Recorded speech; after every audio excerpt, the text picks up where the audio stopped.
साथीहरू आजको ड्युटी सकाएर हिँड्यो है। अब रुमतिर गाडी त फ्रिली पाउँछ त के हो पारा।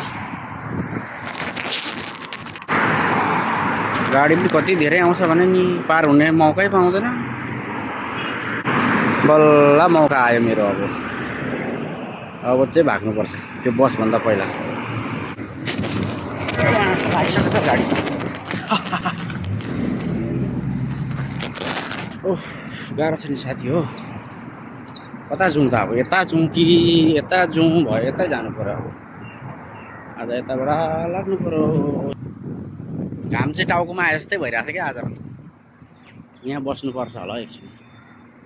कुन चाहिँले पानी खाएर राखेको छ।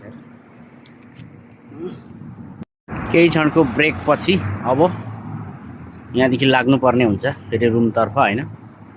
त्यसको लागि चाहिँ अब फेरि एक झमट बल गरेर रुम पुग्नुपर्छ। हिँडेर जानुपर्ने हुन्छ। अब नजिकै छ रुम। हिँड्दाखेरि त्यस्तै झन्डै सम्झौँ 5 मिनट चाहिँ लागिहाल्छ। 5 मिनटको लागि चाहिँ अब क्यामेरा बन्द गरेर लुरु लुरु लुरु लुरु हिँड्नुपर्ने छ। यो घाम चाहिँ होइन, घाम चाहिँ नेपालतिर चाहिँ यो घाम लागेर त्यहाँको पानी, त्यहाँको झरी बर्सात हावा हुँदाखेरि चाहिँ यहाँ आउनु नि मजा आउँथ्यो क्या।